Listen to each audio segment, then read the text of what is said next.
ძალიან დიდი მადლობა და პატივისცემა იმისთვის, რომ პირადად დავმეგობრდით რა და ეხა შენობითზე გადავა.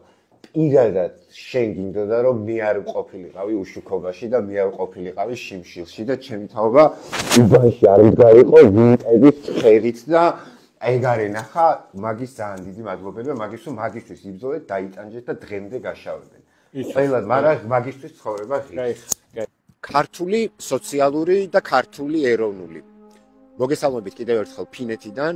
მოხდა ისე რომ ალბათ სრულიად შემთხვევით რომ ეს ქვეყანა ძალიან ბევრ რაღაც გადამწყვეტ მომენტში არის დაკავშირებული საქართველოს ისტორიასთან და აწმყოსთანაც. თავარი მიზეზი ჩემი აღჩამოსვლისა, უმთავრესი მიზეზი არის ის ინტერვიუ, რომელსაც ახლა თქვენ მოისმენთ. მაგრამ მე მინდოდა რომ ეს შესავალი ცალკე ჩამიწერა, რომ ჩვენ პირდაპირ შევიდეთ იმ განწყობაში, რისთვისაც კეთდება ეს ინტერვიუ. ეს არ არის უბრალოდ ჟურნალისტური ინტერვიუ, რაღაც საკითხებზე ან ისტორიული ფაქტების მიმოხილვა. ქართული სოციალური და ქართული ეროვნული პოლიტიკები არსებობდა საქართველოს ისტორიაში ყოველთვის. ისინი ხან კორელაციაში იყვნენ ერთმანეთთან, ხან ერთად იბრძოდნენ, ხან რაღაცაში განსხვავებული აზრი ჰქონდათ და ასე შემდეგ. ჩვენ ქვეყანაში ბოლო 2 საუკუნე არსებობდა სხვადასხვა პოლიტიკური იდეოლოგიები. შეგვიძლია აი რაღაც კინოს სახელით რო დავარქვათ, პოლიტიკური სახლები. საბჭოთა კავშირის დროსაც კი მინიმუმ სახელმწიფოს მიერ მართული სოციალიზმის 4 სხვადასხვა ფორმა გაიარა საქართველომ. 92 წლის შემდეგ კი, მას შემდეგ რაც სახელმწიფო გადატრიალებისა და პუტჩის შემდეგ დაამხეს კანონიერად არჩეული ხელისუფლება, საქართველოში დამყარდა ნეოლიბერალური დიქტატურა. ახლა თქვენ მოისმენთ არა ინტერვიუს, არამედ გასაუბრებას ქართულ სოციალურ პოლიტიკასა და ქართულ ეროვნულ პოლიტიკას შორის. არჩიბალდ მეკეში და საქართველოს პრემიერ-მინისტრი ბესარიონ გუგუშვილი. გასაუბრების მთავარი თემაა საქართველოს პრემიერ-მინისტრთან ბესარიონ გუგუშვილთან მოგესალმებით კიდევ ერთხელ. ჩვენ რაღაცნაირად მეგობრული ურთიერთობას განგვივითარდა ცოტა მოკლე დროში, მაგრამ შევეცდებით ამ ინტერვიუში რომ ქვეყანასაც, ხალხსაც და საზოგადოებასაც პატივი ვცეთ და ეს ოფიციალური ფორმატით ვისაუბროთ. ამ გასაუბრების სტუმარი არის საქართველოს პრემიერ-მინისტრი ბესარიონ გუგუშვილი. ბოლო 1 წელზე მეტია თქვენ უყურებთ სხვადასხვა მასალას, რომელიც არის რაღაცნაირი პარადოქსიც, რომ თითქოს ასეთი ზედაპირზე არსებული მასალები თითქოს ჩვენამდე არავის არ მოუტანია და არის 1000 გვარი მითოლოგია დამკვიდრებული. ეს გასაუბრება არ არის მხოლოდ ისტორიულ რაღაცა წიაღსვლებში შესვლა, არამედ პოლიტიკურ იდეოლოგიებს შორის დიალოგი, რომელმაც საქართველოს ბოლო რამდენიმე საუკუნის ისტორიაში გადამწყვეტი როლიც ითამაშა და ამავდროულად ქვაკუთხედია თანამედროვე საქართველოს თითოეული მოქალაქის, თითოეული ადამიანის, მშრომელის, როგორც გვინდათ ისე განმარტება მივცეთ ამას. ჩვენი ყოფა განისაზღვრება პირდაპირ იმ ისტორიით, რომელთანაც მიბმული ვართ. თავისთავად არსებული დღევანდელობა გამომდინარეობს იმ საკითხებიდან, რა საკითხებიც არის პირდაპირ დაკავშირებული საქართველოს პრემიერ-მინისტრთან და პირველი ხელისუფლების მოღვაწეობასთან. ყველაფერი რაც თქვენ გაწუხებთ, ბანკი, ხელფასი, მრეწველობა, ასე შემდეგ, პირდაპირ ამ ყველაფერს მივყავართ პუჩთან. კიდევ ერთხელ მოგესალმებით ბატონო ბესარიონ, თქვენი ცხოვრება, მოღვაწეობა, როგორც მეცნიერის, როგორც პოლიტიკოსის და შემდეგ იმდენი შრეებისგან შედგება და ამაზე მინიმუმ დაინტერესებულმა საზოგადოებამ ძალიან დეტალურად იცის და ქართულ თუ საერთაშორისო მედიასაც გაშუქებული აქვს არაერთი არქივული მასალები. მაინც მინდა რომ თქვენ თვალყურსაც ადევნეთ პარალელურად იმას, რასაც რაღაცა ამ ბოლო პერიოდში ვაშუქებ, ხო და მინდა რომ რაღაცა ამის შეკვრა გამოვიდეს ეს გასაუბრება, სადაც ხალხი შეძლებს დაინახოს ქართულ ეროვნულ პოლიტიკასა და სოციალურ პოლიტიკაში ისტორიული გადაკვეთებიც, თანამედროვე მიზეზშედეგობრივი კავშირებიც და უკვე პუჩიდან დღემდე როგორ მივიდა საქართველო აქამდე. იმიტომ რომ სხვა საკითხებში შესვლა იქნება უსასრულო ციკლი. ამიტომ შევეცდები რომ მე როგორც აქედან ინტერვიუერი კონცენტრირდე ამაზე, იმიტომ რომ ძალიან ბევრი შრე აქვს რა ეროვნულ მოძრაობასაც, დამოუკიდებლობის პირველ დღეებსაც და რაღაცა რაღაც კონკრეტული პერსპექტივა, ამის იდეოლოგიური პერსპექტივა უფრო მნიშვნელოვანი მგონია, ვიდრე ხშირად მიზანმიმართულად დამკვიდრებული აი რაღაცა პატარ-პატარა დეტალებზე ყურადღების გამახვილება, ხო? მოდი დავიწყებ ასეთი კითხვით, ხო? საქართველოში გაჩნდა ეროვნული მოძრაობა, რომლის უმთავრესი ამოცანა იყო საქართველოს დამოუკიდებლობის მოპოვება. საქართველოში ეროვნული მოძრაობა მოღვაწეობდა საბჭოთა კავშირის წიაღში, ხო? ყველაზე მთავარი რისი გაგებაც აი ამ მედიებისა და აი ამ სწორედ ნეოლიბერალური დიქტატურის პირობებში ხალხს უჭირს, არის ის, რომ ვერ წარმოუდგენიათ ადამიანებს, რომ არსებობდა ეროვნული მოძრაობა, რომელიც თავად მერე ეს ეროვნული მოძრაობა ადამიანებს ვერ წარმოუდგენიათ, რომ ეროვნული მოძრაობის ერთ-ერთი მთავარი ქვაკუთხედი იყო სწორედ ინდუსტრიების და მეცნიერების განათლების, ანუ შოკური თერაპიისგან რაღაცნაირი თავის არიდება.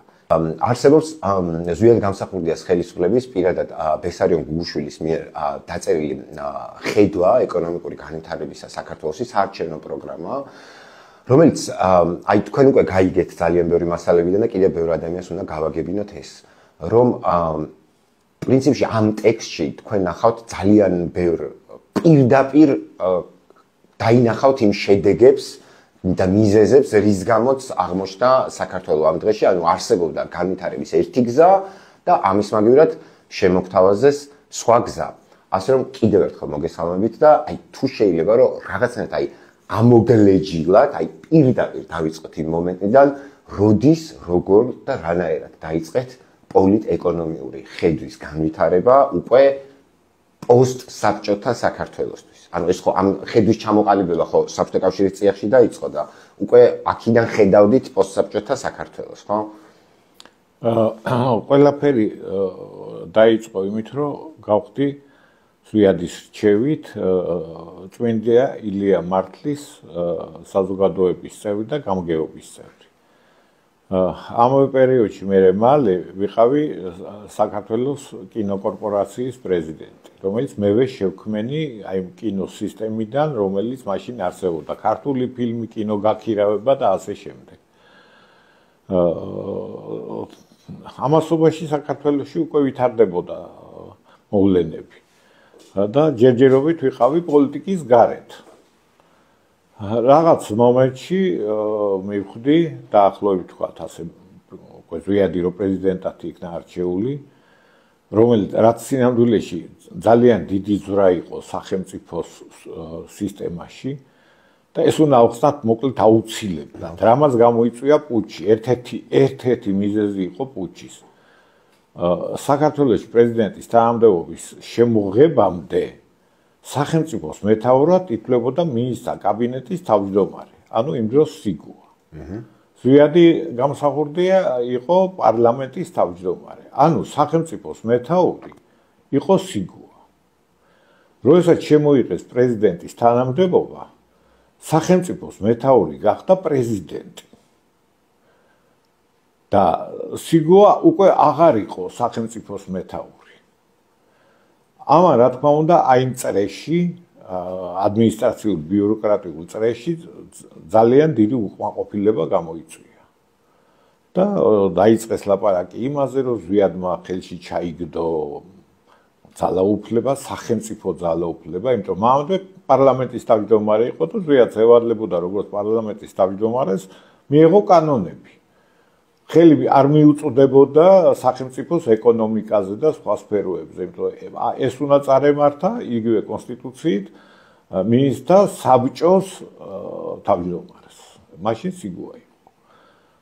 როდესაც პრეზიდენტი აირჩიეს, პრეზიდენტის თანამდებობა შედგა, საჭირო გახდა მთავრობის რეორგანიზაცია. და წამოვიდა იდეა, რომ უნდა შეიქმნას მინისტრთა საბჭო უნდა გაუქმდეს და უნდა შეიქმნას მინისტრთა კაბინეტი.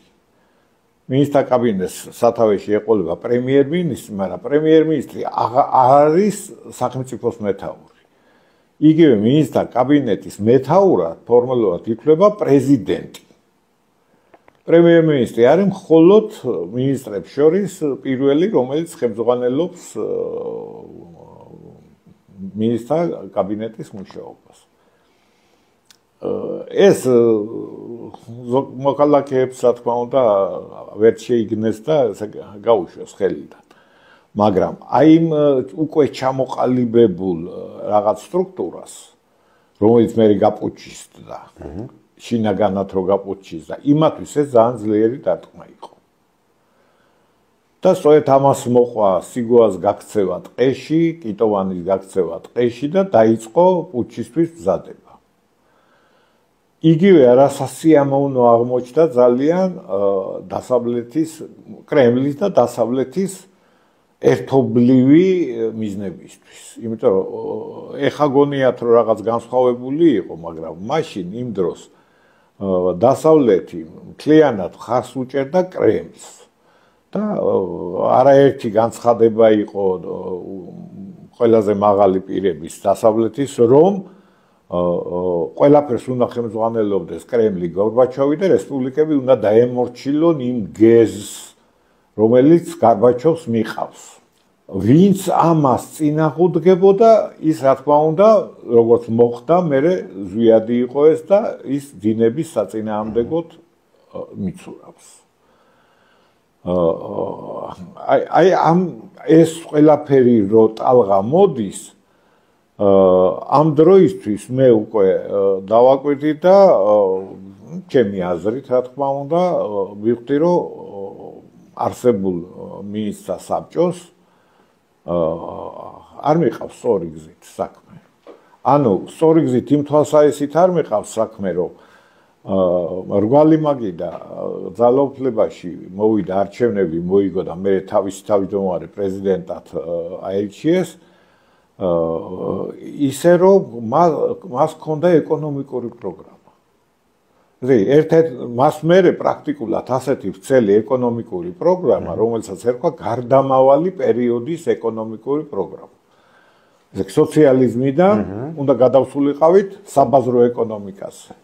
და შუაში რაღაც უნდა ყოფილიყო, რომელიც აიქიდან აქამდე მივიყვანდა სტრესების და საშინელებების გარეშე. შოკების გარეშე. შოკების, რა თქმა უნდა, და ხალხის გაღატაკების და გაძარცვის და ყველაფრის გარეშე. უკვე გამოჩნდა მოვლენები, ეგრეთ წოდებული მტაცებლური პრივატიზაციის, რომელიც ესე იგი უკვე გამოჩნდა, უკვე თვალნათელი იყო რაღაც წრე ადამიანების რაღაცა წრე ადამიანების აპირებს ისარგებლოს ამ მომენტი და ხელში ჩაიგდო სახალხო ქონება. იმიტომ ის ქონება, რაც ის პრივატიზებაც ხდებოდა, ის იყო მანამდე სახალხო ქონება. ხო. ამასთან დაკავშირებით დავწერე სტატია, რომელსაც დავარქვი ქართული პოლიტეკონომია, რომელიც წარუდგინე პრეზიდენტს. წარუდგინე პარლამენტის კომისიებში, რომლებაც ჩააგდეს ის ურნაში. და რო ნახე რომ იქ არავინ ყურს არ იბერტყავს ამაზე, მე პრეზიდენტს მივაწოდე. იმან წაიკითხე, შენიშვნები მომცა და სხვა შორის იქ იყო მომენტი, როდესაც მე ვლაპარაკობდი იმაზე, რომ ომია მოსალოდნელი და ამისთვის ომისთვის მზადება არის საჭირო. და ამიტომ სახელმწიფოს ხელში უნდა ქონდეს ისეთი რესურსები, რომელიც ომში დაჭირდება. და ეს ნაწილი ზვიადმა ამომაღებინა საერთოდ და დავტოვე მხოლოდ სახელმწიფო კაპიტალიზმის იდეა. იქ სინამდვილეში ლაპარაკი იყო სამხედრო ეკონომიკაზე, რომ უნდა დავიწყოს სასწრაფოდ სამხედრო ეკონომიკის შექმნა, იმიტომ რომ უახლოეს მომავალში მოსალოდნელი იქნება ომები. მე გულისხმობ სამაჩაბლოში და აფხაზეთში, რომელიც მოხდა. და რომელსაც საქართველოს შეხვდა აბსოლუტურად მოუმზადებელი. ზვიადმა ეს ამოვაღებია, იმიტომ რომ ესო პანიკას გამოიწვევსო. რამდენად გეჩვენებათ, რომ აი არ აქვს მნიშვნელობა ეს მე მგონია, რომ ბუნებრივი არ აქვს მნიშვნელობა, არ არის აუცილებელი ამაში თანხმდებოდეთ, მაგრამ უბრალოდ კი მაინტერესებს იმ პოზიციიდან. აი მე ხომ მაშინ თქვენ იღებდით ამ თქვენ წერით ამებს, ხო? 98 წელს ვარ დაბადებული. ან ჩვენ ხო რაღაც აი გარემოებები და რაღაცები ჩვენ ცნობიერს აყალიბებს, ხო, ჩვენი პროტესტის შინაარსებსაც, ხო? რამდენად გეჩვენებათ, რომ აი სწორედ ამ 60 წლიანი სოციალისტური წყობის გამო ცოტა ზედმეტი კომპლექსებიც არსებობდა, თქვათ, სახელმწიფო ქონების შენარჩუნებაზე, იმიტომ რომ პირდაპირ ხდებოდა ამის რაღაცა პოლიტიკური გადათარგმნა მოწინააღმდეგე მხრიდან, რომ აი ესე აბა რისთვის დავანგრიეთ საბჭოთა კავშირი, თუ არ უნდა გაგვეყიდა მე ყველაფერი და ასე შემდეგ, ხო? ცოტა აი, როგორ თქვა, რაღაცებს ხო იმ პირდაპირ იმ დროში ბოლომდე გაწყრიალებულად ვერ ხედავ, იმიტომ რომ შენ თავად ხარ იმ სტრესიდან მოდიხარ, ხო, რა დაპირისპირებაში. არსებობდა თუ არა ეს წენეხია, რასაც თქვენ ახლა ამბობთ, რომ ამას პანიკა მოყვებაო, ზუსტად გამსახურდია, რომ იცახდა, რომ თვითონ საინფორმაციო ველში შექმნილი იყო თუ არა ეგეთი განწყობა, ანუ პუჩისტების მხრიდან, რომ თითქოს აი პრივატიზაცია არის რაღაცა აყვავების საფუძველი და ეს დანერგილი იყო ძალიან აქტიურად, ისე რომ ამაზე ზუსტად გამსახურდიასაც უწევდა ანგარიშის გაწევა ამ ხელა საინფორმაციო მისთვის პროპაგანდის მანქანისთვის, ხო? ჯერეთი საინფორმაციო პროპაგანდისტული მანქანა ეროვნულ ხელისუფლებას არ გააჩნდა. ტელევიზია და გაზეთები სინამდვილეში თავიდანვე ოპოზიციური პოზიცია დაიკავეს. ტელევიზია გადაიქცა პირველ მტრად ეროვნული ხელისუფლების. ისე რომ პროპაგანდის საშუალება ლეგიტიმურ ხელისუფლებას პრაქტიკულად ხელთ არ ჰქონდა. ეს ერთი მხარე, რომ ესე იგი შენ რომ გქონდეს რაღაცა ხალხისთვის სათქმელი, მიტინგზე თუ იტყვი და ტელევიზიაც ამ მიტინგზე შენ ნათქვამს ან მთლიანად გადასცემს, ან მიჭრი-მოჭრის და მერე კომენტარებს დაურთავს 10 იმდენს, რომ აზრი შეცვალოს. რაც შეეხება აი პრივატიზაციის საკითხს, რომელსაც აი შენ დადე ერთი დოკუმენტი, საცა სიგუა წივის დაკივის პრივატიზაციაზე, ხო. მე დავდე ჩემს საიტზე მასალები, როდის მოხდა პრივატიზება სხვა რესპუბლიკებში. არც ერთ რესპუბლიკაში სერიოზული რამე პრივატიზება არ მოხდა ამის მერე კიდე 2-3 წელიწადი და თან პირობების გარეშე.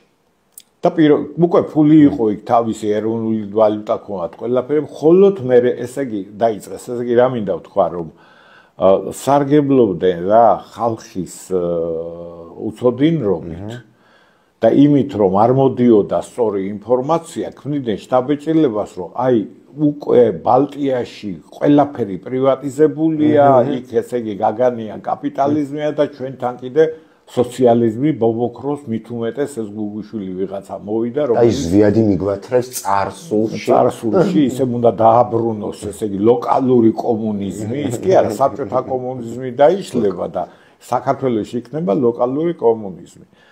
ხო და აი ასეთ გარემოში ეს სტატია მიჭრილ-მოჭრილი, რა თქმა უნდა, ბოლოს გამოხდა პრაქტიკულად მაშინვე, როცა მე გავხდი და ზვიადმა ესე მიწვია პრემიერ-მინისტრად. ძალიან მოულოდნელად ჩემთვის. ვისვენებდი ბაკურიანში, ვიყავი ჩასული შაბათ-კვირას ბავშვების სანახავად და ფოსტიდან მოვარდა გოგო, ფოსტის გოგო, ფოსტაში დარეკა, რა თქმა უნდა.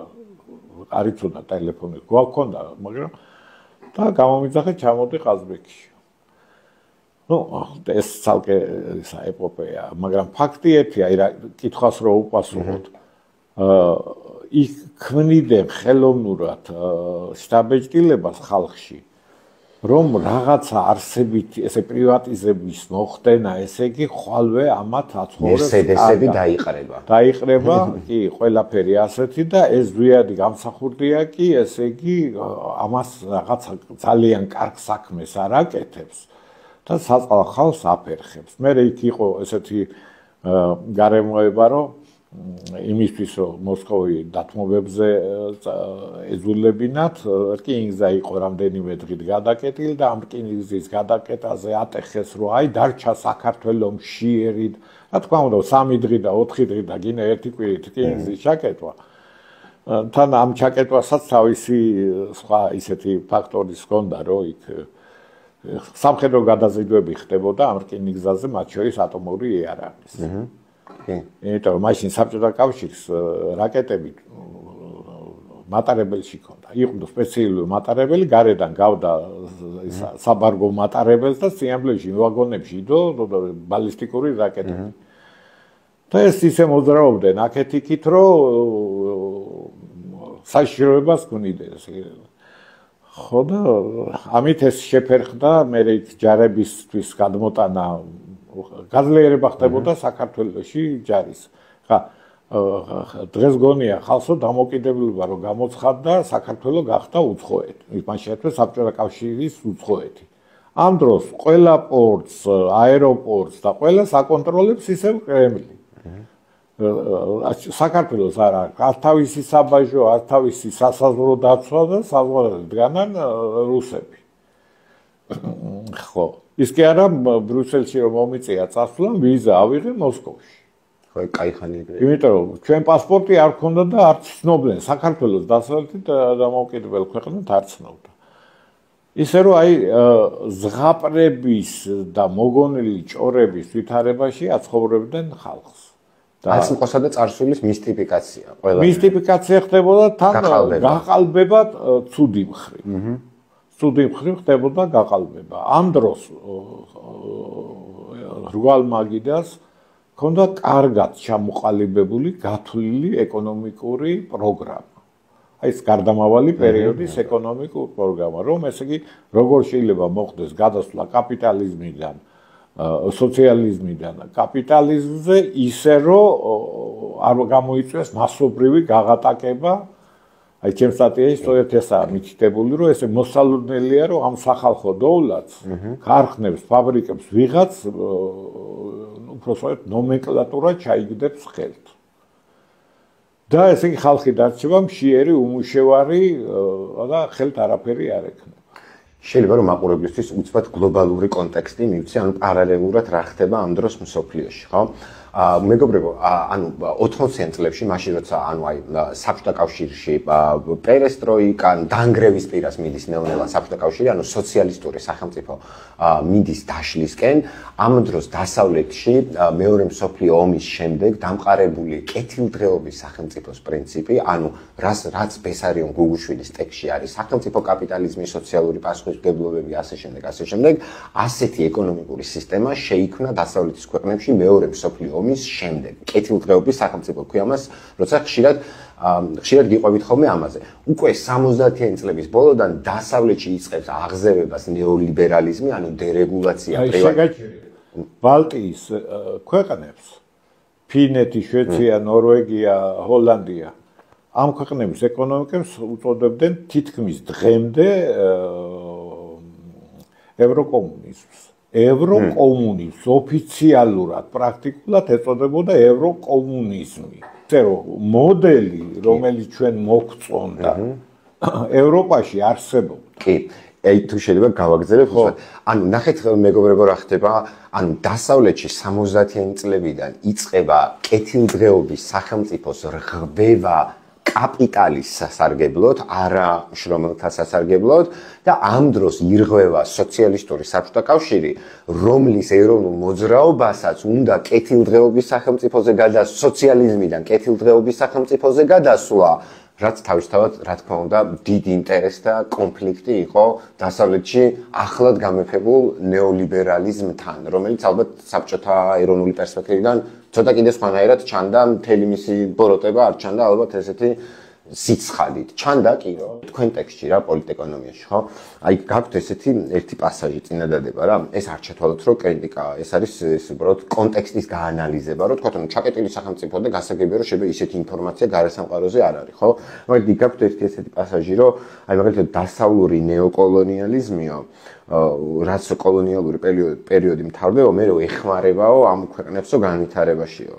ხო, რაც ახლა პრინციპში არ არის სწორი. არა, ეკონომიკურ განვითარებაში ეხმარება. ანუ აფრიკა. არა, ეკონომიკური განვითარება უნდა წარმოვიდგეთ ინფრასტრუქტურის განვითარება, რომ იქიდან გამოტანა ნერლეულის და საქონლის გაუადვილდეს.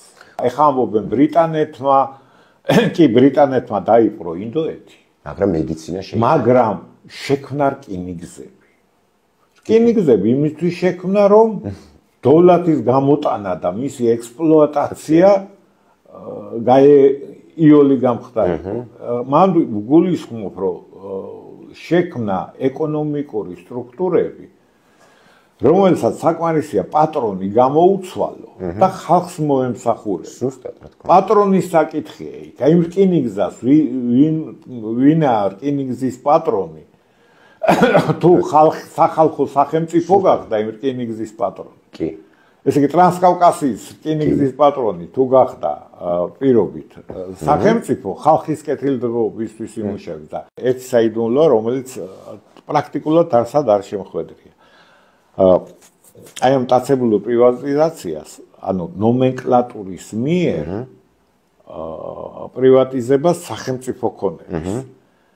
დასავლეთი კიდე იმიტომ უჭერდა მხარს, რომ მიხვდა, რომ ნომენკლატურა ზოგადად მომსახურე ფენაა. და ის იულად გამოიცვის პატრონს. ამით სინამდვილეში ისინი ასე თვლიდნენ, რომ შექმნდნენ რა საბჭოთა კავშირის რესპუბლიკებში უკვე ესე იგი მიითვისებდნენ რა საბჭოთა ნომენკლატურას დასავლეთის სასარგებლო.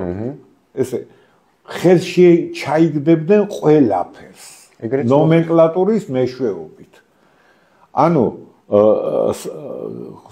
მათთვის გაცილებით იოლი იყო 10-15 კაცის მოთოკვა, რომელსაც ქონება ეს ხელში ჩაუვარდა, ვიდრე ეს ქონება რო ყოფილიყო სახალხო, რომელსაც მართავს პირობით პარლამენტის კომისიები და იქ მთელი პარლამენტი უნდა დააჩოქო და ხელში ჩაიგდო.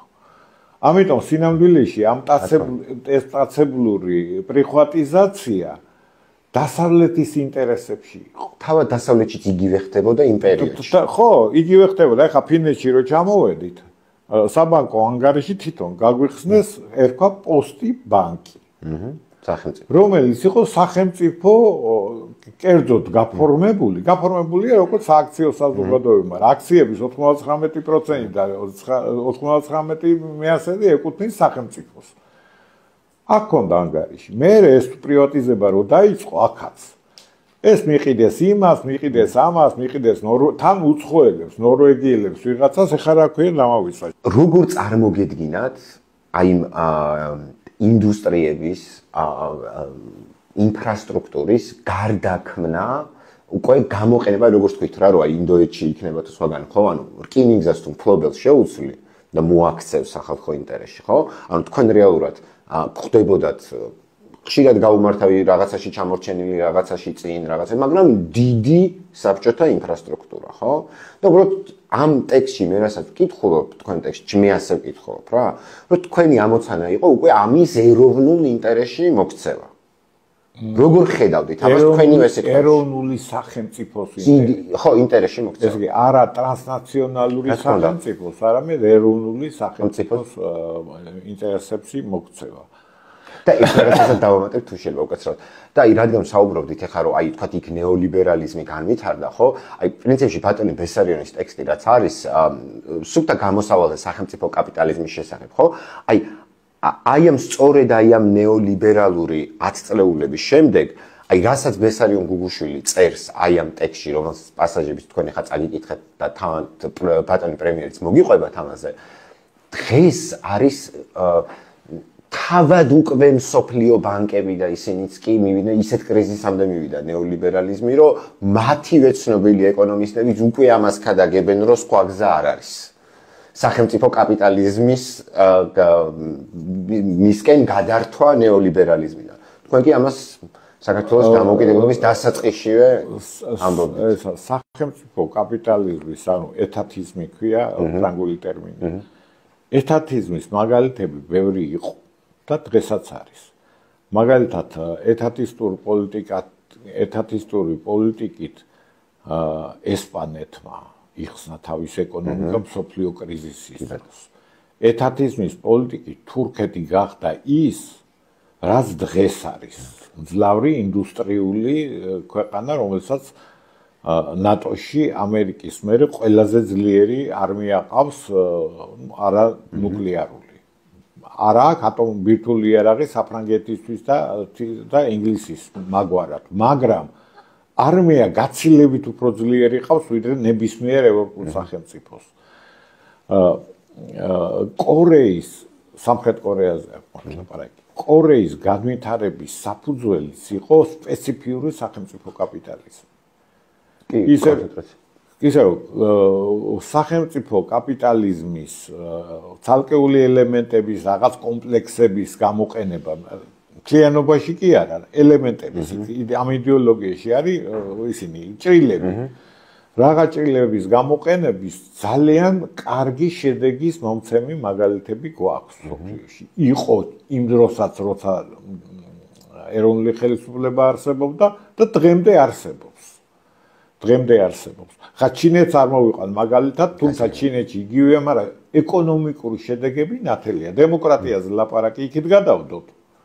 რომ დემოკრატია არ არის და ხალხი ტირის, მაგრამ ესეც არ არის, მაგრამ პირობითად თქვათ, რომ მივიღოთ ის, რომ ესე იგი ხალხი იტანჯება მაშინ. და ესე იგი დღეს ხვალ გამოვლენ კომპარტიის წინააღმდეგ ქუჩებში და დაამხობენ კომპარტიას. მაგრამ ეკონომიკური შედეგები ხო თვალნათელია. ესე იგი ეს სწრაფის და ერთი სიტყვით არ აქვს მაგას ნიშნავს, მაგრამ სამხრეთ კორეა მაინც უნდა მივიღოთ. ამაგაზე ხო ვერ ვიტყვი, კლასიკური შერეული ეკონომიკა. არადემოკრატიულია და მამაძაღლულია რა, კარგია. ხო.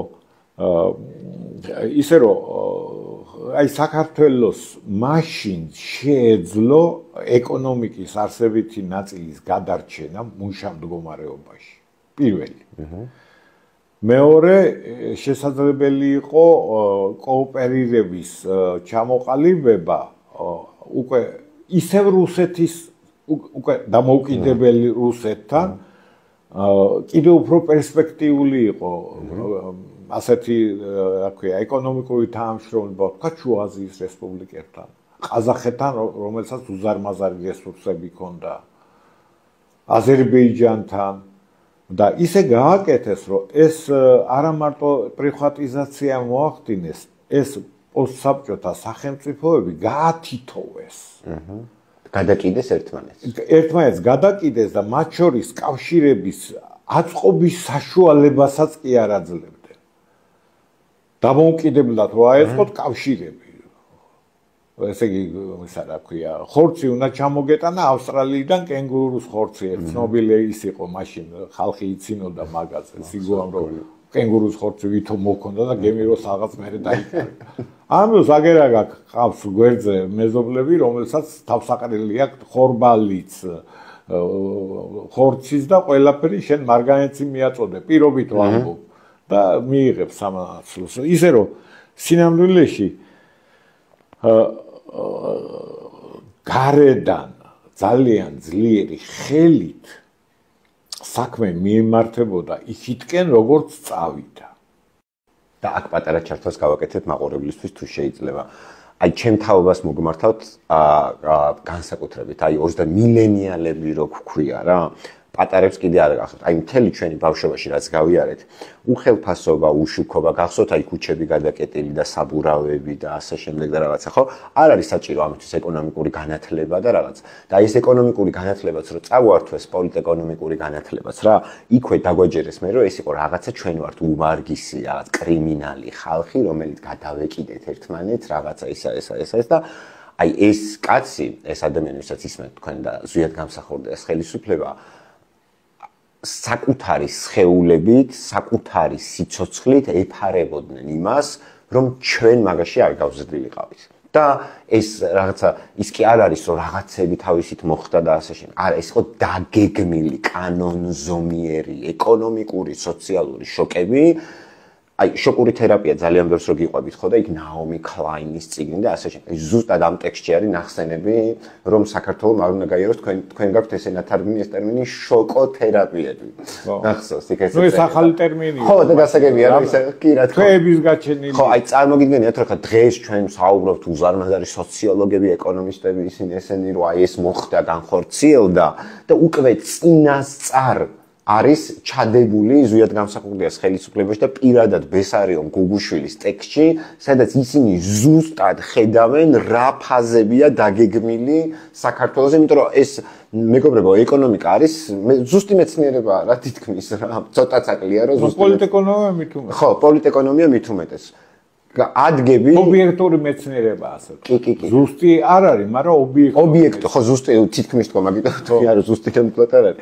ისა და იმდენად თვალნათელი იყო ეს ყველაფერი და ამიტომაც უჭირთ ხოლმე ადამიანებს ამის გაგება, რომ როგორ თქვა, თითქოს საბჭოთა კავშირი ინგრევა და არ იქ ხა დასავლეთი მორბის იქ ხალხის დასახმარებლად, ხო? და აი ამიტომ აგიხსენით ეს ყველაფერი აქამდე ამ იდეოლოგიურ ჭრილში 10 წლეულების ჭრილში და ასე შემდეგ, რომ ეს უფრო თვალნათელი იყოს, სად გაიყო გზები.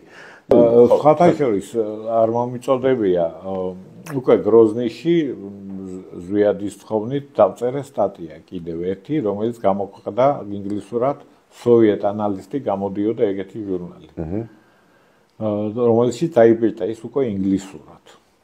რომელიც მე თარგმნეს ქართულად, დაბეჭდეს საქართველოში და თარგმნელი და რედაქტორი გაზეთის დაიჭირა შევარდნაძემ და ჩასვა ციხეში.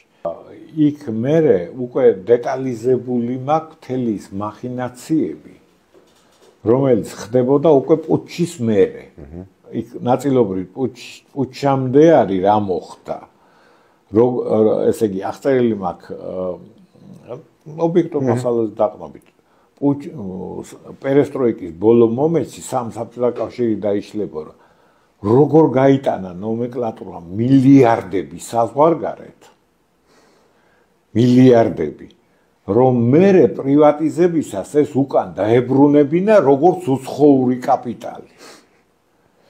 და ეს საქართველოს ჭრილში როგორც, ესე იგი, პუჩამდე, პუჩის წინ, როცა შევარდნაძე ვითომ არაფერ შუაში არ იყო, როგორ იყო ჩასული ამერიკაში, როგორ შექმნეს იქ სპეციალურად კონსორციუმი, რომელიც ხელში უნდა გადასულიყო საქართველოში ყველაფერი.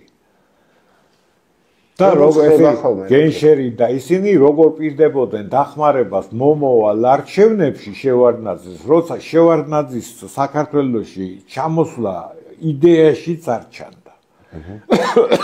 ისე რომ ის მინდა ვთქვა, რომ რაღაცეები დაგეგმილი და მოლაპარაკებული იყო გაცილებით ადრე.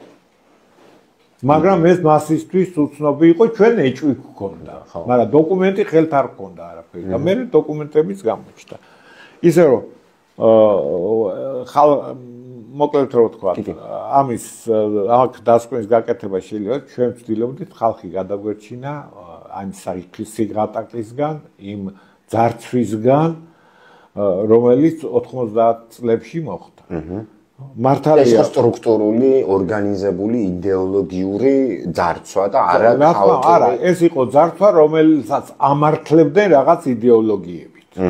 შენიღბული იყო. ქაოსი ძარცვისთვის და არა ქაოსი როგორც გამომწვევი მიზეზი. კი, ქაოსი შექმნილი იყო იმისთვის, რომ ეძარცვათ.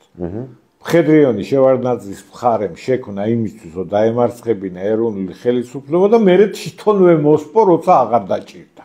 ქუჩაში დადევნა მხედრიონები და ხრიტავდა, ხო? ამ შემთხვევაში აი აქ მინდა რომ ეს ნაწილი გავხსნა. ჯეიმს ბეიკერი 1992 წელს ჩამოდის საქართველოში და ყოველთვის ენციკლოპედია გვატყობინებს, რომ ხდება მხედრიონის საპატიო წევრი. მინიმუმ ვიცით რომ დაესწრო მიიღო medalionი და ხო ჯაბა იოსელიანის ხელიდან. მხედრიონის medalionი. და ძალიან ის არის, რა ქვია, აი სხვათა შორის ძალიან უცნაურია როგორ მუშაობს პროპაგანდა. უცნაური არ არის თქვენთვის, ახლა ჩემზე კარგად იცით ეს ყველაფერი, ხო? აი რაც ამ თემებზე ძალიან აქტიურად კიდე გავააქტიურეთ ეს თემები, რაღაცა რავი, აი ჩემი კიდე სხვა ადამიანები და ეხა კიდე აი თქვა ამ წელს კონკრეტულად, ხო?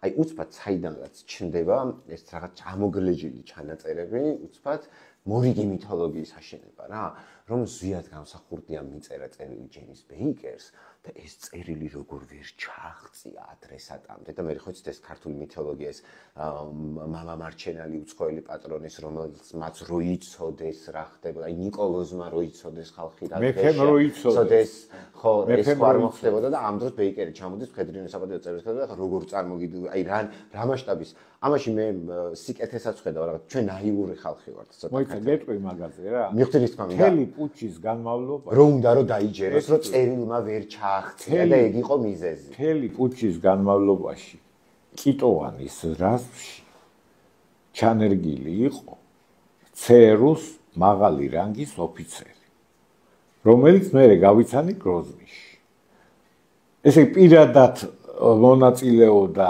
კიტოვანის რაზმის ტყეში გასვლაში, პირადად მონაწილეობდა, როცა იმათ ტელევიზიის ოკუპაცია მოაწყეს, ეს ცნობილი აქცია იყო. და ამის შესახებ და ისაც ხელმძღვანელობდა კიდევაც და ინფორმაციასაც აწვდიდა თავის პატრონს. და პარალელურად სადამ ჰუსეინად ყავხართ გამოცხადებული დასავლურ მედიაში. არა, ის თვითონ ცუდად იყო, ის ადამიანი ოფიცერი, მაღალი რანგის ოფიცერი, ცენტრალური სადაზვერვო სამსახურის. პირადად ცუდად იყო განწყობილი ზვიადის მიმართ. პირადად, ესე იგი, აი იმ კატეგორიის ადამიანები იყვნენ, რომელსაც ზვიად განსხვავდა ფიზიკურად ეზიზღებოდათ. მერე აღმოჩნდა გროზნიში. მიავლინეს გროზნიში. და გროზნიში შემთხვევით შევხვდით. და ესე იგი იქ თქვა რომ მე ვიყავი ვესწრებოდი ვიყავი კიტოვანთან თვითონა თქვა მე სულ კი არ ვიგონებ რომ ვიყავი კიტოვანთან ტყეშიც მე ვიყავი იქ როცა ტელევიზიაში შევიდენ რომ ყველაფერი წესრიგში იყო რომ ესენი ისა და ეს რომ გავიგე კიდე ადამიანი იყო ქართველი ჩემთან ერთად პარლამენტის წევრი არ მოგვეწონა ეს კაცი ძალიან და ესე იგი დუდაევთან მივიტანეთ ინფორმაცია რომ ეს კაცი აი ჩვენთანაც იყო ჩამოსული და ესე იგი სინამდვილეში მონაწილეობდა პუჩში პირადად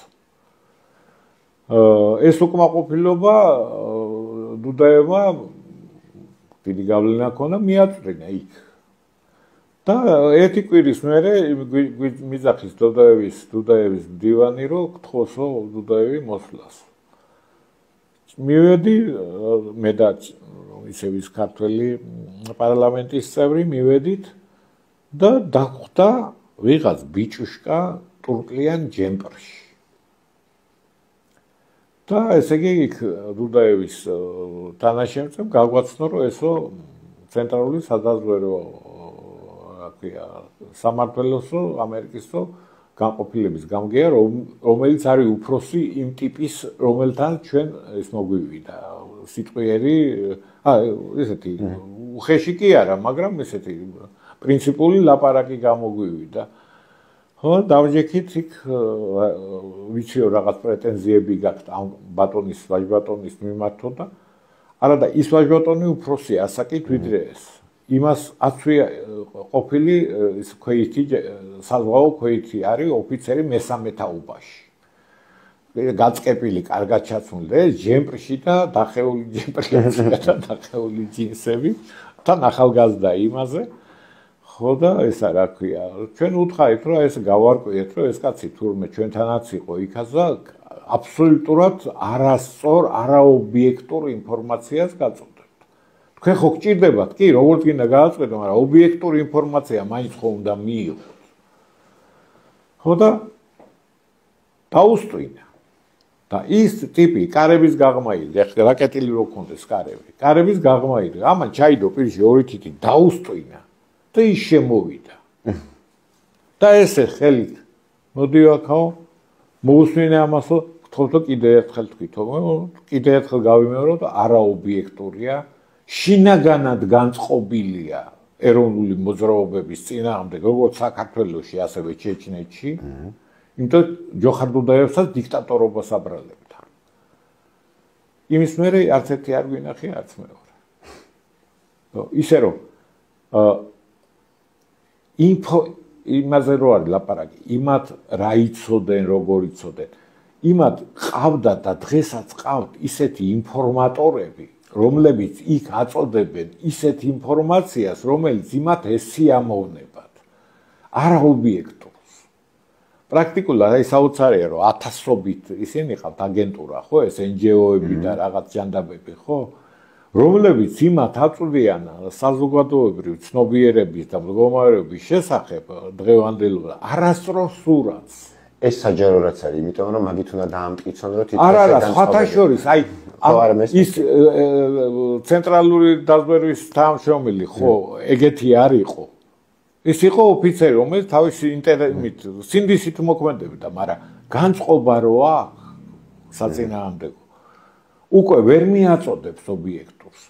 და მე როგორ არის იცი მასა არაობიექტურის ისეთი დიდია რომ 1-2 ობიექტური ინფორმაციაც ვერ ცვლის პლუს იმას ყველაფერი ეს იმიტომ რომ იმათი განწყობაა ეგეთი ესე იგი დამკვეთის განწყობა არის ისეთი რომ ის ელოდება სწორედ აი ასეთ ინფორმაციას ისე რომ იმ პერიოდში როდესაც არ იყო ინტერნეტი არ იყო მისვლა მოსვლა ინგლისური კაციშვილმა არ იცოდა საქართველოში ესე წყაროებზე მიწდომა იყო ნულოვანი უცხოურ წყაროებზე ამიტომ საშუალება ჰქონდათ რაღაცა ამოგლეჯილი უცხოელი ან ვიღაც მოღვაწეების პოლიტიკოსების იქიდან რაღაც ამოგლეჯილი ფრაზები ისე დაეხვიათ ხელზე აი მაგალითად დინების საწინააღმდეგოდ მიცურავს და გაიგე რა რასთან დაკავშირებით იყო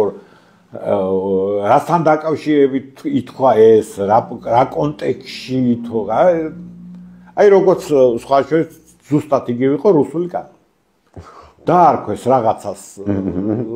რაღაცა და უკვე შეღებეს შავად ერთია რომ შეიძლება კრიტიკულად შეხედო ყველაფერი, მაგრამ გახადეს, ასე ვთქვათ, შავი თეთრი პოლუსი რა ყველაფერი. შავი თეთრის კიდე უარესი, წითელი დროშასაც ხარსო წითელი იმას უფრიალებენ, ისე აფრიალებენ.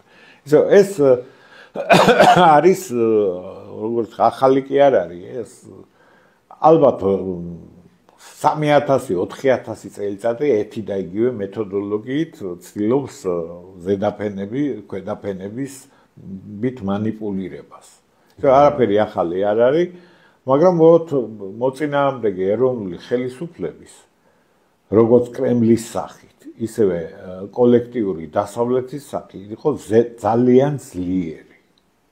ძალიან ძლიერი იყო და უნდა ისიც გითხრათ, რომ ზვიადს არ ქონდა იმედი, რომ მოერეოდა.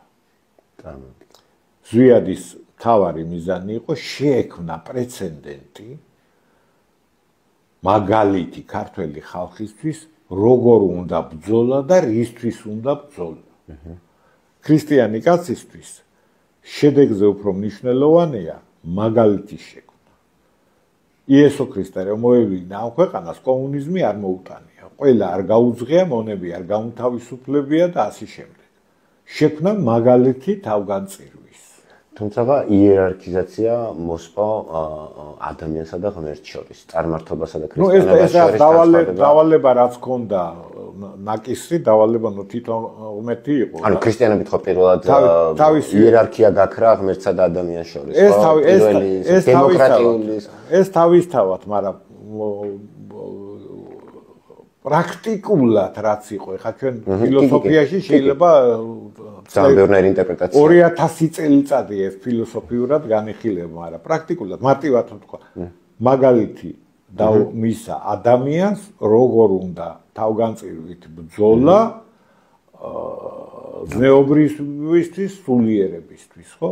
ზვიადის ამოცანა იყო, იცოდა რა რომ დაგვამხობდნენ.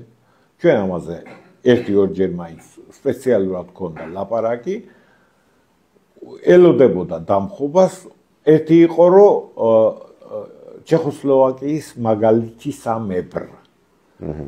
მეტნაკლებად. რო ესე იგი რუსის ჯარი გამოვა და ძალით დაამხობს ან დააპატიმრებს ეროვნულ ხელისუფლებას, იმიტომ რომ პუტჩების გამოცდილება მაშინ არ იყო. როდესაც ოქტომბრის პუტჩის მერე პარლამენტში შევიტანე მინისტრთა კაბინეტმა შეიტანა წინადადება, რომ დაეგმოთ პუტჩის მცდელობა, პარლამენტმა არ მიიღო, არ დაგმო პუტჩის მცდელობა. და გამოდიოდნენ დეპუტატები, ბატონო ბესარიონ, რა პუტჩი, რის პუტჩი, ჩვენ ლათინურ ამერიკაში კი არ ვცხოვრობთ და საიდან ერეცა და ზუსტად მან დრო აღმოჩნდა. გიჟი ხარ და სულელია და ეს ვინ არის და რეებს ლაპარაკობს. მოხდა პუტჩი. ხო მოხდა. რა თქმა უნდა. ოქტომბერში ვაფრთხილებდით ხალხს, ამზადებენ პუტჩს. ბატონო ბესარიონ, თქვენ როგორც საქართველოს ლეგიტიმურ პრემიერ-მინისტრს, აი მოკლე ლაკონური შეფასებით. მიგაჩნიათ თუ არა, რომ თქვენი და ზვიად გამსახურდიას ეკონომიკური ხედვა საქართველოს პოსტსაბჭოთა განვითარებისთვის იყო ის თავარი თუ არა ერთ-ერთი მთავარი წინააღმდეგობა რომელმაც დაგაპირისპირა რის გამოც დაგიპირისპირდა დასავლეთი კონკრეტულად ამერიკის შეერთებული შტატები მის სახელმწიფო მდივანი პრეზიდენტი და შემდგომ მთელი ნეოლიბერალური მანქანა რომელსაც უბრალოდ მთელი ეს რაღაცა ეკონომიკური რიგი კატასტროფების ჰქონდა დაგეგმილი არა მარტო საქართველოზე არამედ ბევრ სხვა ქვეყანას ანუ აი თქვენი ეს ტექსტი და ეკონომიკური ხედვა იყო თუ არა ერთ-ერთი საფუძველი იმის ამიტომ რომ ეს ჩვენი ხალხის ისტორიაში, ჩვენი ხალხის კოლექტიურ მეხსიერებაში, როცა ვლაპარაკობთ, ხო, კოლექტიურ პასუხისმგებლობაზე, კოლექტიურ მეხსიერებაში, ეს არის აი ის მთავარი საკითხი, იმიტომ რომ საბჭოთა კავშირის დანგრევის შემდეგ ჩვენ აი ვართ რაღაცა ამ რეჟიმში ხალხის ცნობიერში არის რომ თითქოს ვაშენებთ სახელმწიფოს, რომელსაც თან ვერ ვაშენებთ. და ამიტომ მე ხალხი ეძებს ამ რაღაცა ტიპის გარედან დახმარებას სახელმწიფოებრივ მშენებლობაში. ხო, რა თქმა უნდა, რაღაცანი პარადოქსია, ხო, რომ თითქოს გარეძალამ როგორ უნდა აგიშენოს, შენ ან დაგილაგოს ქვეყანა, ხო? აი სწორედ ამ ტექსტში მე ვხედავ ამ დალაგების გზას. ანუ საბჭოთა ეკონომიკიდან გამოსვლა, საქართველოს დამოუკიდებელი სახელმწიფო ჩამოყალიბება საკუთარი ეროვნული ეკონომიკით, ხო? ეს ტექსტი არის თუ არა ის მთავარი წინააღმდეგობა რის გამოც და ეს ხედვა თქვენ შეგვთქვათ წინააღმდეგობა დასავლეთისგან და კრემლისგან ერთად. უფრო ფართოდ უნდა შეხედვა. მარტო ეკონომიკურ და სოციალურზეც არ დაიყვანებოდა ეს წინააღმდეგობა. მე-20 საუკუნეში და მანამდეც სინამდვილეში მე რასაც ვხედავ რაღაც გასული იმ პერიოდიდან ალბათ 300-200-300 წლის განმავლობაში რეალ გამსახურდია იყო ერთადერთი ადამიანი რომელმაც ზნეობრიობა და სულიერება სახელმწიფო პოლიტიკის უფრო ხალხზე ზრუნვის მთავარ საგნად გამოაცხადა. ესე იგი ხალხის ზნეობრივი და სულიერი ჯანმრთელობა უფრო მნიშვნელოვნად ჩათვალა ვიდრე ეკონომიკური კეთილდღეობა, ხოლო ეკონომიკური კეთილდღეობის საძირკვლად გამოაცხადა ზნეობრიობა და სულიერება. აი ეს იყო ზვიად გამსახურდიას ხედვა, რომელიც მე უბრალოდ იმის ერთი კუთხე გავაშუქე ჩემს სტატიაში და მეუძღვენი ჩემი, ასე ვთქვათ, მეცნიერული და პრაქტიკული უფრო გამოსვლები რაც ჰქონდა. ანუ აი ეს ყველაფერი ერთად ეს კომპლექსი, ასე ვთქვათ, რომ ზნეობრიობა და სულიერება უნდა დაედოს საფუძვლად თვით ეკონომიკურ განვითარებასაც, სოციალურ სფეროსაც. ეს იყო ზვიადის გენიალური მიღწევა. იმიტომ რომ ეს მანამდე არავის ვერასად ვერ ნახავ თქვენ ამას. ამავე დროს ზვიად გამსახურდიას ხედვაში, რომელსაც მე ვიზიარებდი სრულად და ვიზიარებ, იყო ზრუნვა ქართველ ერზე. სწორედ ერზე, ადამიანებზე. არა აბსტრაქტულ ეკონომიკურ წარმატებებზე. რა ძალიან უხეშად ვთქვათ, ეკონომიკისთვის ძალიან საზიანოა. აუ ირაკლი, აი ესეთ მნიშვნელოვან დროს რო ლაპარაკობს ხოლმე, თუ რაღაც გადაუდებელი არ ხდება? ანათებს კი. ხო. თუ შეიძლება რომ ეს ბოლო 3 წინადადება თავიდან დაიწყო. ეს სულიერი გზა, რომელიც აბსოლუტურად იზიარებთ ამ ხედვას. კი, ესე იგი მე აბსოლუტურად სრულად ვიზიარებდი და ეხლაც ვიზიარებ და მეტიც ეხლა კიდევ უფრო ღრმად ჩაუღრმავდი, იმიტომ ცალია და მაშინ საშინელ დატვირთვით მუშაობდით, რომ ზვიადმა ასეთი იდეა წამოაყენა. იდეა უფრო ფართო, ესე ეკონომიკური, პოლიტიკური და სხვა, რომ თავარი არის ზნეობრივი და სულიერი ჯანსაღი გარემო შექმნა იმისთვის, რომ შეიქმნას ჯანსაღი სოციალური და ეკონომიკური გარემო. ამანტყოფური ხედვებით ვერ შექმნი ჯანმრთელ ეკონომიკას. და მნიშვნელოვანი აგრეთვე ის, რომ ხალხზე ზრუნვა იყო მთავარი. ეკონომიკურ ეფექტურობაზე კი არა მხოლოდ. ეკონომიკური ეფექტურობის თვალსაზრისით პენსიონერები უნდა საერთოდ უნდა ამოიხოცოს. იმიტომ ეკონომიკისთვის ეს ტვირთია, რომელიც კაცია რა, ხალხია, ესე იგი უზარმაზარი მასა, რომელიც არაფერს არ ქმნის, ფრიდმანისთვის ეს არის რაღაცა ამოსახოცი მასა. ამოსახოცი მასაა და ამაზე კი თვითონ ისინიც ხუმრობენ და მაგრამ სინამდვილეში აი ეკონომიკური ეფექტურობას თუ გავხდით თვითმიზანს ნეოლიბერალიზმის რაიცადა პროფიტ მაქსიმიზაცია. თვითმიზანად თუ გავხდით დაანჩენს ყველაფერს ჩავთვლის რომ უნდა ემსახუროს ამას.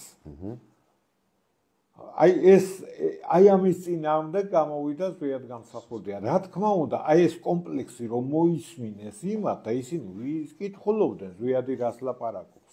პრეზიდენტის გამოსვლა ინაგურაციაზე, პარლამენტის თავმჯდომარის გამოსვლაში ზვიადმა ხაზგასმით გაიმეორა ზნეობრიობა და სულიერება. უნდა გახდეს ქართველი ერის გადარჩენის წყარო.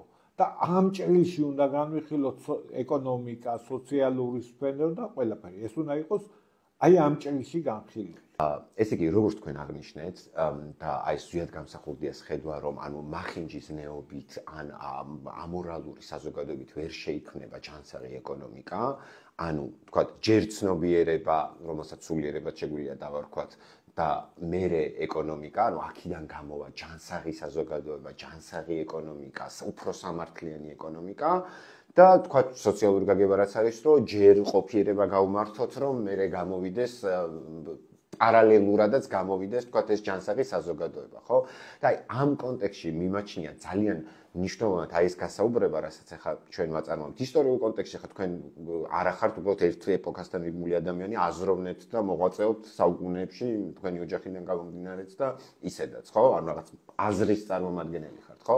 პრინციპში გამოდის, რომ ეს არის ის ადგილი, სადაც ქართული სოციალური და ქართული ეროვნული ერთმანეთს თავიდან ბოლომდე ართმევს ხელს. იმიტომ რომ აქ რომელი პირველი და რომელი მეორე იმდენად გადამწყვეტი არ არის, რამდენადაც ამ ორის ერთად ჰარმონიზაცია ჩემი აზრით. უბრალოდ გასაგებია რომ თქვა თქვენი ხელისუფლება მოღვაწეობდა იმ ეპოქაში, რაღაც აბსოლუტური ათეიზმის, ამის ამ ეპოქაში და ახლა ვართ ეპოქაში, სადაც თითქოს რაღაცები ათეიზმის ეპოქა. ხო, უბრალოდ ფორმალობა შეიცვალა, ხო?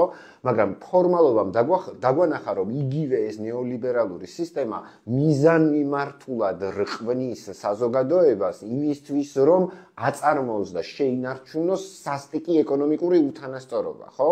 ანუ უზნეობა ხდება ეკონომიკური ჩაგვრის იდეოლოგიური საყრდენი საზოგადოებაში, იმიტომ რომ უზნეო ადამიანს, აი მაგალითად თქვენ მაპატიეთ საქართველოში არ ყოფილ ხართ დიდი ხანია და ვიცი რომ თქვენ რაღაცა პრინციპული პოზიცია ჯერჯერობით მაინც, ხო?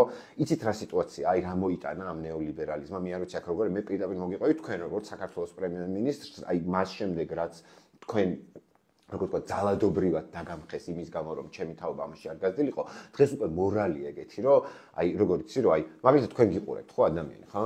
აი შეიძლება 20 წლის ადამიანმა იცი რა თქვას ან ჩემზე ლიბერალური იმის განწყობიდან რა, უზნეო, აი ეკონომიკასთან დაკავშირში რა.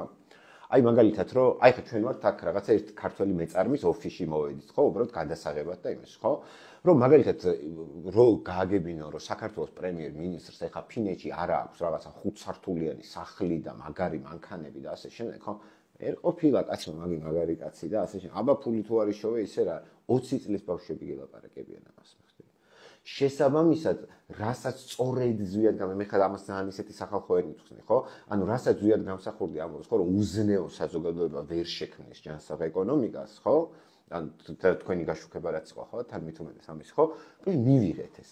მიმდინარეობს მიზანმიმართული გარყვნა, არ აქვს მნიშვნელობა ხა ეს სულიერებისა თუ ცნობიერის რა შრეებში, იმის გამო, რომ შენარჩუნდეს ეკონომიკური უთანასწორობა, გაძლიერდეს, ანუ ლეგიტიმაცია მიიღოს საზოგადოებაში ჩაგვრამ. უზნეო საზოგადოებას შეუძლია ჩაგვრა მიიღოს ტაში და უკრას, ხო? ამას რომ მაგარია და აბა რა ეგრე გელი უნდა იყოს და ასე შემდეგ, ხო? ამიტომ აქ ხედავ რაღაცა ძალიან დიდ საერთოს, სადაც თითქოს რაღაც პირველი და მეორე მოდის ერთმანეთთან ჰარმონიზაციაში. რამდენად მეთანხმებით ამაში? კი, რა თქმა უნდა, გეთანხმებით და ფაქტორებით შეგვიძლია წარმოვაჩინოთ. მაგალითად, ეხლა რომ მიმდინარეობს პროცესი საქართველოში. ახლო ნაცნობებისგან, მეგობრებისგან ასე მომდის, თითქოს რომ ვიზა ლიბერალიზაცია გახდა არჩევნების მთავარი გასაღები. ესე იგი, თუ ესე ამათ აირჩევენ, გვექნება ლიბერალიზაცია. თუ მეორეებს ვიღაცებს აირჩევენ, ვიზა ლიბერალიზაცია არ გვექნება. ესე იგი, ტურისტული გარემო გახდა სახელმწიფო არჩევნების მთავარი თემა. რომ წავიდე მილანში ერთი კვირა, რომ გადავიდე ვიშოპინგო. ეიფელის კოშკის ფონზე სელფის გადაღება გახდა საკვანძო საკითხი არჩევნების. ესე იგი, და დანარჩენი ამას მოყვება. თან მე ის კი არ არის მარტო რომ შენ კითხვი რომ დეგრადირებაა ხო საზოგადოების ინტერესების, ამოცანების მორალის რაც თავად და ზნეობის დეგრადაცია, სრულ დეგრადირება. ახლა შე როგორც ათქვი რომ ამითი ცდილობენ, სიამოვნებაში ამით ცდილობენ თავის ბატონობის შენარჩუნებას. ვინც ამას აკეთებს, ამით ცდილობს ბატონობაში ინარჩუნოს. რა თქმა უნდა. ბატონობა კი განსაზღვრავს, რა თქმა უნდა, ეს მარტო პოლიტიკური ბატონობა არ არის. ეს არის ეკონომიკური გაბატონებაც. ანუ ძარცვის შესაძლებლობა გაიძლიეროს და შეინარჩუნოს და თვითონ იყოს მძარცველი. აქ ლაპარაკი კი არ არის, რომ ძარცვა გაუქმდეს. აი მე უნდა ვძარცო და მე უნდა გავდიდე, თუ შენ უნდა ძარცო და შენ უნდა გავდიდე. აი ეს პარტიები, რომელსაც ხედავ მე 50 პარტია. ყველას ერთი არას ლაპარაკობენ და ამის უკან ხედავენ, რომ თუ თვითონ მოვლენ ხელისუფლებაში, როგორ ახალ სახს აიშენებენ. ამათი ოჯახი როგორ იყიდის კარტიესას, როგორ გადაიღებენ სურათებს, ქორწილს როგორ გადაიხდიან, თქვათ თვითფრინავში ან მალდივის კუნძულებზე თავის ქალიშვილს ან შვილიშვილს. ესე იგი, სიამბილეში ამის უკან იმალება კრახაბორობა. ესე კრახაბორები ებძვიან ერთმანეთს. თან კრახაბორებს რატო ვამბობ, რომ თუ მსოფლიოს გადავხედავთ და იმ სიმდიდრეებს, რომელიც დღეს მსოფლიოში არის, როცა ცალკეული ოჯახები და გვარები თითქმის ტრილიონიან ქონებებს ფლობენ, სიამოვნებაში ჩვენი მილიონერები ისეთივე ღატაკები არიან იმათთან შედარებით, როგორც საქართველოში ყველაზე ღატაკია მილიონის ნერის მიმართ. ისე რომ აბსოლუტურად დამორჩილებული კლასია ზნეობრივადაც ეკონომიკურადაც. ესე იგი, მიდის დაჩაჩანაკება, ზნეობრივ დაჩაჩანაკებას მოყვება ერის ფიზიკური დაჩაჩანაკება. გამრავლების ტემპები ნულოვანი გახდა. აი ზვიადის ერთ-ერთი არსებითი სტატია დემოგრაფიული სტატია. პარლამენტმა ზვიად გამსახურდიას პარლამენტმა საოცარია რა მიიღო პირველი კანონით საქორწინო ასაკი 18 წლიდან დაიყვანეს 16 წლის. რატო? იმიტომ დემოგრაფიაში ცნობილია კანონზომიერება, რაც უფრო ადრე თხოვდებიან, მით მეტ შვილს აჩენენ. ამათ სწავლა 12 წლამდე გააგრძელეს. ვირგლები და ქალები, რომელსაც უკვე შვილები უნდა ყავდეს, ჯერ კიდევ სკოლაში სწავლობენ. მერე კიდე 5-6 წელიწადი უნდა უნივერსიტეტებში და რაღაცებში ისწავლონ. მერე ასპირანტურაში და ამდენად ესე ვთქვა, პირობით ქალების და კაც ვაჟების გამოდიან როგორც პოტენციური მშობლები 30-40 წლის ასაკში. ეს რა თქმა უნდა ცალკეული ერთი მომენტია, მაგრამ ამას მილიონი უამრავი სხვა შრეა კიდე ეს საკლუბო ცხოვრება პირობით ვამბობ. კი ბატონო გაერთე ყველაფერი, მაგრამ კულტად ქცეული. აი თქვენ რაც თქვენი ხელისუფლება რაც დაამხეს საქართველოში, თქვენ ხო ეს ეკონომიკაც ხო საკუთარ თავში კულტურულ და სამეცნიერო ინფრასტრუქტურასაც მოიცავს ხო მთელი ეს რაც ხედვა სახელმწიფო მოწყობისა ხო? აი თქვენი ხელისუფლება რაც დაამხეს, მთელი აი ეს უზარმაზარი კულტურული ინფრასტრუქტურა, ფილარმონიული დარბაზები, კინოთეატრები, ასე შემდეგ, ეს ყველაფერი მიზან მიმართულად, აი სწორედ რასაც ვაპარაკობთ, აი სულიერი ზნეობრივი ცნობიერი გაარყნა და ეკონომიკური ჩაგვრა პარალელურად მიმდინარეობს, იმიტომ რომ ეს კულტურულ სულიერი ცნობიერი შინაარსი უნდა ამოაცალო, მის მაგივრად გაუხსნა კაზინო ან რა ღამის კლუბი. მეცნიერება აღარ არის. რა თქმა უნდა. არა, რასაც ასეთო, მეცნიერება მთლიანად დამოკიდებულია რაღაც მიზანმიმართულ გრანტებზე. მეცნიერი აღარ არის თავისუფალი. მეცნიერს აღარ აქვს საშუალება კვლევა წარმართოს ისეთი და იმ მიმართულებით, რომელთაც თვითონ თulis საჭიროდ.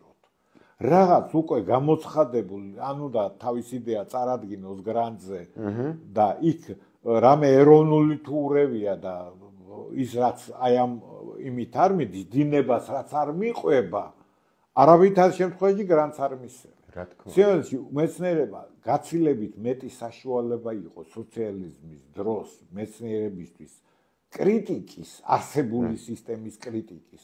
ვიდრე დღესა. მაშინ მაგათად ეკონომიკურ მეცნიერებაში საკმარისი იყო არ გაგეკრიტიკებინა პოლიტბიურო. და პოლიტბიუროს გადაწყვეტილებები, თორე ადგილობრივი პარტიის, საქართველოს კომპარტიის და იმის კრიტიკა მეტის მოთხოვნილი იყო. პარტიის ყრილობები რო ტარდებოდა, ეხლა ახალგაზრდობას ალბათ არ წარმოუდგენია, რომ მოსკოვიდან პირ-აპირ იყო მოსული დირექტივა, რომ რაც შეიძლება მკაცრად გააკრიტიკეთ ადგილობრივი მთავრობა და ხელისუფლება. არ არის ჩემი საყვარელი რეჟისორი, მაგრამ თან პუჩისტი ვანა ღოღოპერიძის ფილმში სოფიკო ჭეურელი რო თამაშობს, ხო? ინტერვიუში ეგეც დავალებით იყო. იმიტომ რომ გავაკრიტიკოთ. ეგეც იყო, დავალება იყო კრიტიკა. ანუ ესე იგი კრიტიკული არ უნდა შეხებოდეს საფუძვლებს. ესე იგი აი ისეთ ღერც და აღსრულება შეგეძლო გაგეკრიტიკებინა, ხო? ნებისმიერ ვითარებაში, ნებისმიერ ნაირად. და პლუს კიდე კრიტიკა ცალკე არასაჯარო კრიტიკა ნებისმიერ საკითხში შეიძლება მეცნიერს გაეგზავნა პირ-აპირ მოსკოვში. რომელსაც შეიძლება მიეღოთ, შეიძლება არ მიეღოთ, მაგრამ საბოლოო ჯამში თუ ჩათვლიდან საჭიროდ ძალიან კარდინალური სახით შეიძლება მიეღოთ. კი ბატონო. ორი საკითხი დამჭა თქვენ. ისე რომ დღეს დღევანდელი ცოდნა უნდა მეაწოდოს ხალხს მეცნიერება და მეცნიერება რო ხალხ დამოვნებული, მე უკვე კულტურაზე, რაღაც კაზინოზე ვლაპარაკობ, სასაცილო. რა თქმა უნდა. ბატონო ბესარიონ, აი ზუსტად მეცნიერებაზე მინდა კითხოთ, არამედ გთხოვოთ, რომ ძალიან ბევრი ახალგაზრდა ადამიანი ნახავს ამ ინტერვიუს. და აი ეს მიზანმიმართული, თქვენ ეკონომისტი ხართ, ამხელა პრემიერ-მინისტრთან ერთად ეკონომისტიც ხართ რა. თუ შეიძლება რომ როგორც საქართველოს პრემიერ-მინისტრმა აი ესეთი თხოვნა მექნება თქვენ, აი ეს არის თქვენი კამერა. რა თუ გინდათ მოკლედ, თუ გინდათ ვრცლად. კარგად აუხსნა მიმართოთ ქართველ ახალგაზრდობას პირადად თქვენი საქართველოს პრემიერ-მინისტრის მიმართვით. სადაც შეიძლებთ რომ კარგად რაც ამ ტექსტია თქვენი ხედვები რაც ჩემთვის ზედაც ცნობილია რომ აუხსნათ მათ რამდენად მნიშვნელოვანია სამეცნიერო პოტენციალის განვითარება სწორედაც რომ არა მარტო მედიცინის ან რაღაც არქეოლოგიის ან რაღაცის არამედ სწორედად ცოდნაზე დაფუძნებული ეკონომიკის განვითარებისთვის და ის სამეცნიერო პოტენციალი რაც თუნდაც იმის ასხლეტები, რაც გადაურჩა ბენდუქიძის რეფორმებს და კიდე რაღაცა შეიძლება იმაზე, რაღაცა შეიძლება ნულიდან უნდა დავიწყოთ, რაღაცა არსებული განავითაროთ და ასე შემდეგ. რამდენად მნიშვნელოვანია ეს ეკონომიკური სუვერენიტეტისთვის, ეკონომიკური განვითარებისთვის და ზოგადად სახელმწიფოებრივი კეთილდღეობისთვის. იმიტომ რომ ან თაობები გაიზარდა იმაში, რომ სახელმწიფო არსად არაფერში მეცნიერება არ გვინდა, ასე შემდეგ, ხო? აი ეს არის თქვენი კამერა, გისმენთ საქართველოს ახალგაზრდა. მომავალი ეკონომიკა მსოფლიოს მარტო საქართველოსი არა მომავალი ეკონომიკა იქნება ადამიანური კაპიტალის ეკონომიკა მთავარი სიმდიდრე ერის სახელმწიფოს იქნება ადამიანური კაპიტალი ანუ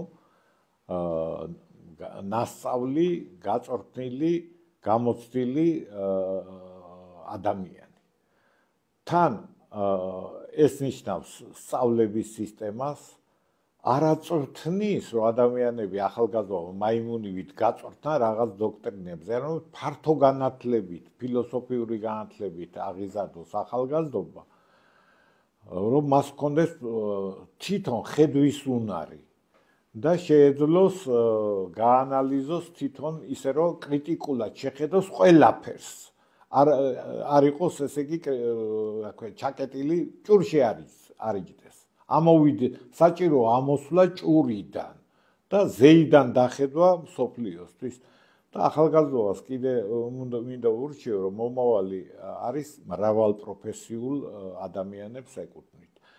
რომ განათლება საჭიროა მიღებული, განათლებათან სწავლებაზე ვლაპარაკობ, სინათლე მოდის მხოლოდ იქიდან მოდის. Education-ში არავითარი სინათლეზე სიტყვა არ არის.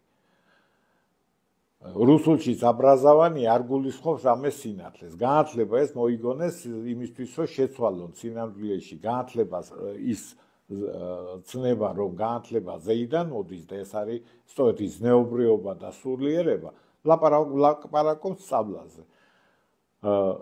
საქართველოს თავარი რესურსი უნდა გახდეს განათლებული ადამიანები. თან განათლებულები არა ვიწრო დარგში, არამედ მომავალი მოითხოვს, რომ ადამიანებს ჰქონდეთ რამდენიმე პროფესია, რომ თავისუფლად შეეძლოთ პროფესიიდან, დარგიდან დარგში მოძრაობა.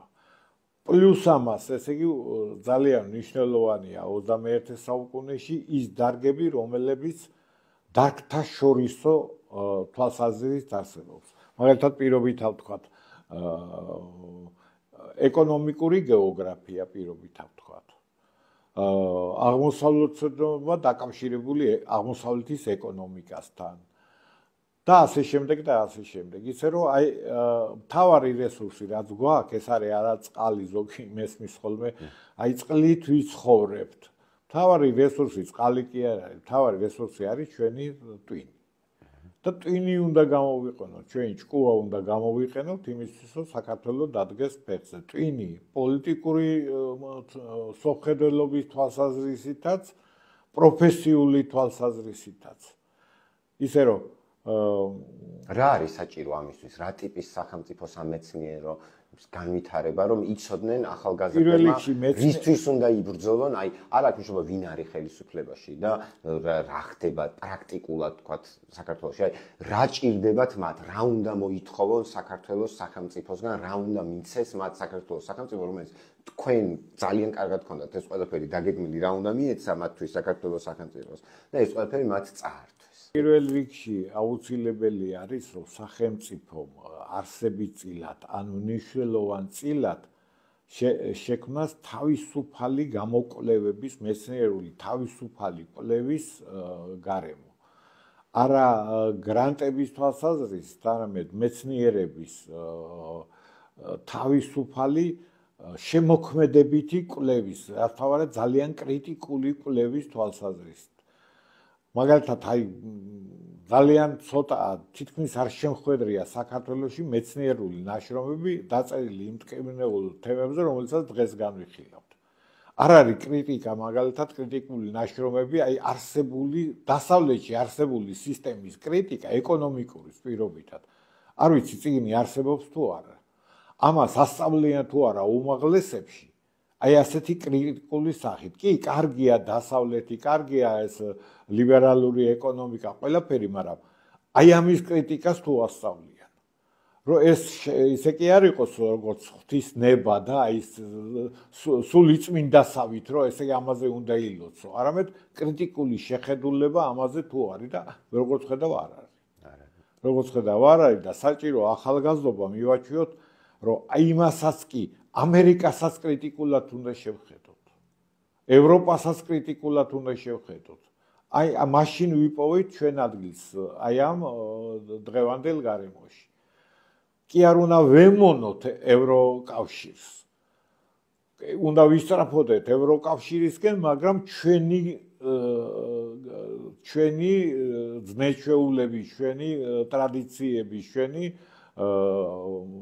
ზნეობრიობის და სულიერების შესაბამისად და არ უნდა გვეშინოდეს, რომ გავაკრიტიკოთ დასავლეთ და არავის არ უნდა შეეძლოს თავში ჩაგარტყას იმის გამო, რომ შენ თქვა, რომ გააკრიტიკო, თქვათ, რომელიმე დასავლური პარტია ან დასავლელი პოლიტიკოსი. უი, რა თქვეს ეს, როგორ შეურაცხეს ამერიკის ეს სენატორი. აი თვითონ ამერიკის პრეზიდენტობის კანდიდატები ლამის დედასაგინებენ ერთმანეთს. და არ ვიცი, რა ცოდვები არ არის, რომ ერთმანეთს არ დაწამონ. ხო და ჩვენც უნდა გავთავისუფლდეთ.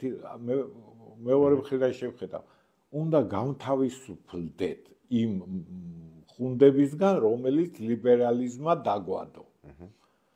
ვითომ თავისუფლების პროპაგანდის გარემოში სინამდვილეში კიდევ უფრო დამონებულია ხალხი. ეგრეა ნამდვილად და დაპანიკებული. და დამონებისგან, მონობისგან უნდა ვიხსნათ.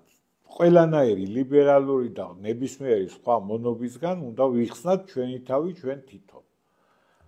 და მხოლოდ ესე თავისუფალი აზროვნებით მივაღწევთ იმას, რომ საქართველოს გადარჩეს ელემენტარულად. ლაპარაკი დღეს არის ქართველი ერის გადარჩენას.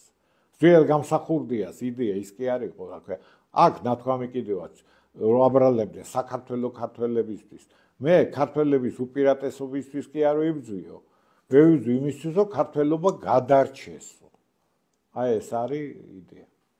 ერთი ადამიანი ვარ, შემიძლია თაობის სახელითაც ვილაპარაკო, მაგრამ არ ვილაპარაკებ თაობის სახელით. ერთი კონკრეტული ადამიანის 36 წლის ახალგაზრდის სახელით, ახალგაზრდაც უკვე პერიოდში ვარ, მაგრამ ბოდიშს გიხდით იმისთვის, რომ მთელი აი ის გაშავების მანქანა, რაც ჭირდებოდა აი ამ მილიარდების ძარცვას, ხალხის ერის ქვეყნის განადგურებას და მე მთელი აი ეს გაშავების მანქანა იქნა პირადად თქვენზე მომართული მთლიანად ეროვნულ პირველ ხელისუფლებაზე და ასე შემდეგ ბოდიშს გიხდით იმისთვის, რომ 10 წლეულები დაგჭირდა ჩვენ მარტოებიდან გამოსასვლელად ინტერნეტის ეპოქაში რაღაცები კიდე კარგად ვერ გადაუგუგლეთ, იმიტომ რომ დაგვეზარა და რას თავში ჩაგიდეთ. ძალიან დიდი მადლობა და პატივისცემა იმისთვის, რომ პირადად დავმეგობრდით რა და ეხა შენობითზე გადავა. პირადად შენ გინდოდა რომ მე არ ვყოფილიყავი უშუქობაში და მე არ ვყოფილიყავი შიმშილში და ჩემი თაობა უბანში არ ვდგარიყო ვინტების ხერით და ეგ არ ენახა მაგის ძალიან დიდი მადლობები მაგის რომ მაგისთვის იბრძოლეთ დაიტანჯეთ და დღემდე გაშავებენ. ყველა მაგრამ მაგისთვის ცხოვრება ღირს. გაიხ.